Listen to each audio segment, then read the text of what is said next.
All right, so we've just been presented with some modal spells, which is to say spells that can be cast two different ways, depending on what it is that you want them to do. Similar to like a charm effect in Magic, or like, but just basically really flexible, kind of interesting alternatives. They're also part of a set, which is really interesting. We're going to have 5 of these. There's going to be one for each Scion, which very strongly implies that there's also going to be a Scion of each of the 5 different colors. And I think that there's 2 possibilities here. One is that we get a hybrid color Scion, as we see like a Caleb that is Skycrag and a Talir that is Praxis. Talir is already Praxis, by the way, or the leader of the Praxis Arcanum.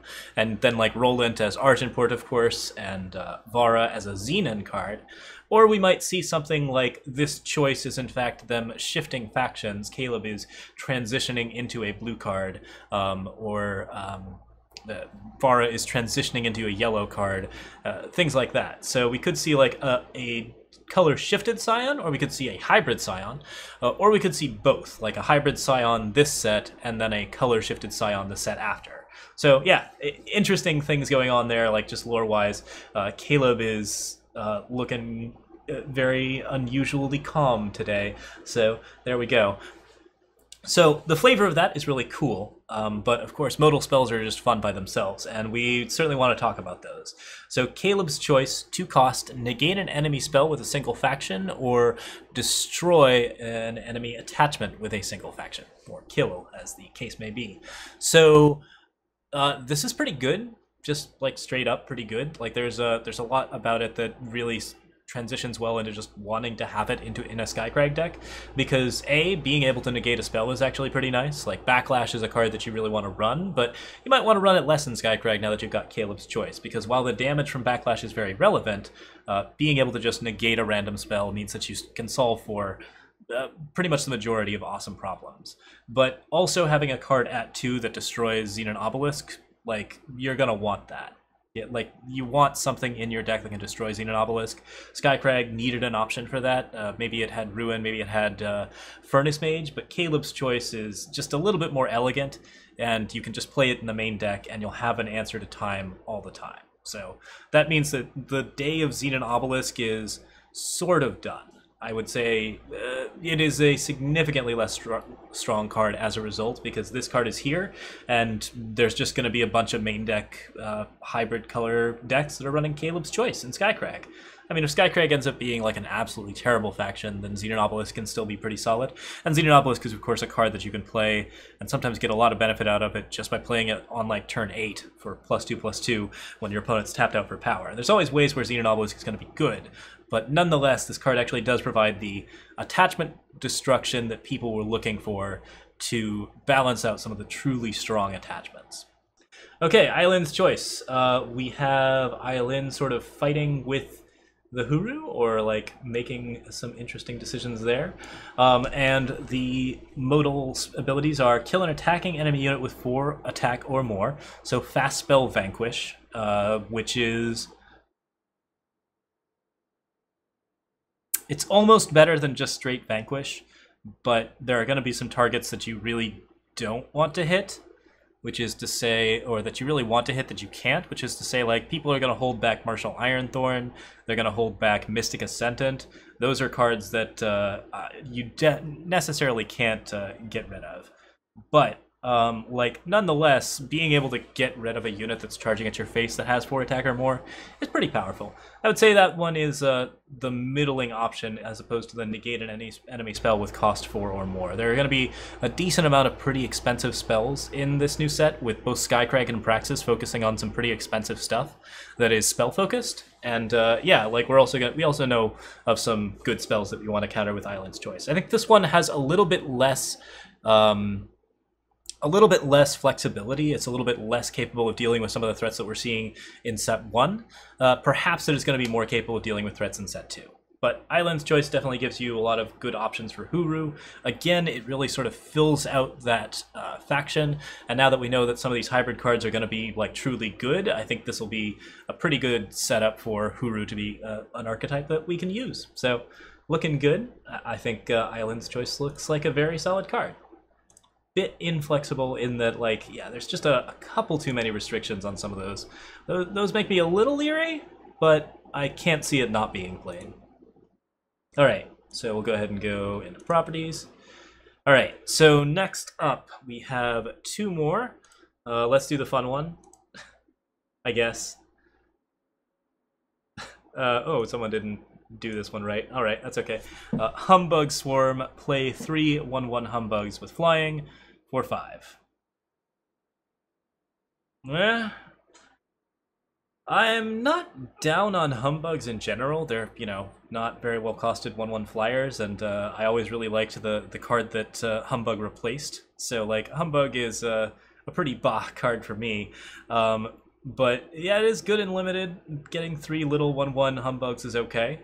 You can do some cool things in draft with that. It seems like it might be playable in some ranked decks, but I question the ability of 3 1/1s to make a really significant impact on the game. It's possible that you're going to be doing things like, if you are trying to get infiltrates across with Beast Caller's Amulets, if you have like some cool cards that can really interact with Humbug Swarm, I think this is definitely a card that people are going to try to break as Johnnies, and I think that there might be some success with that. I don't know what you can do with it in a vacuum. Xenon Obelisk makes this a little bit better, so that's really nice. Like, it's very good with obelisks, but I think, like I said, I think obelisks are gonna be a little bit more easy to deal with as now. Overcosted cards in time are typically not too big an issue, just because time is so capable of being able to just crank out power. So it's not too bad a deal, but also, like, your 5-drop slot has a lot of good cards in it. And so it's going to be hard to play this card, but I think it has potential. I just don't know what the potential is. And yeah, so, you know, I'm not excited by Humbugs, which I guess is the joke, right? Like, Humbugs are not exciting, but nonetheless, like, it could see some play. It'll have to be a deck that really wants to build around the idea of making a bunch of tokens. A Vault of the Praxis, Xenon Obelisk are both cards that clearly interact with this card. I just don't know if they're strong enough. Perhaps.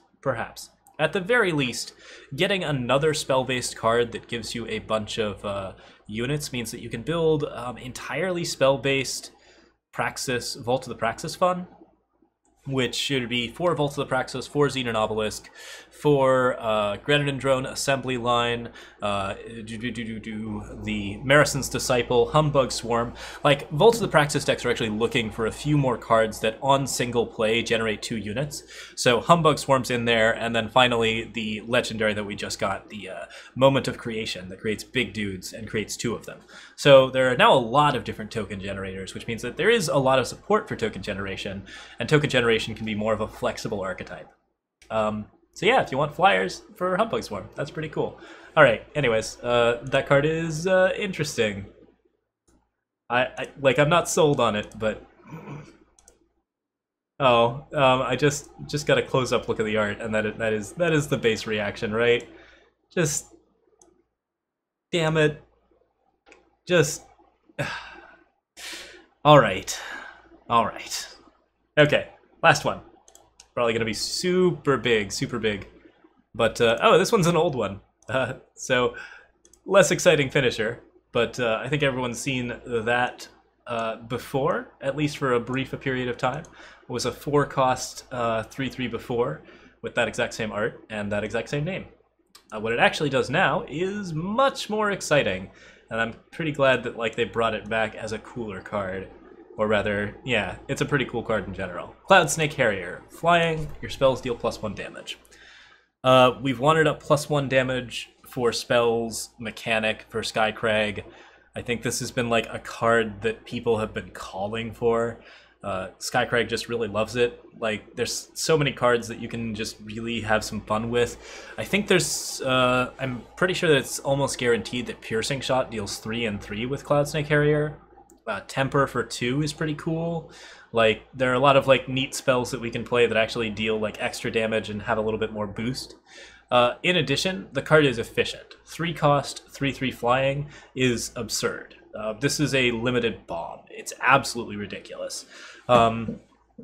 It's torchable, so it's not completely out of the question, but this thing compares favorably with Valkyrie Enforcer. And if you're comparing favorably with Valkyrie Enforcer in blue, then suddenly you have a much better blue archetype. So, yeah. Yeah, this is A+. Very spiky, like, pretty aggressive, like, does some cool things where, like, you can get some immediate board impact just by, like, being, like, Cloudsnake Harrier, Torch a 4/4. So you actually have some ways to capitalize on this card before it dies.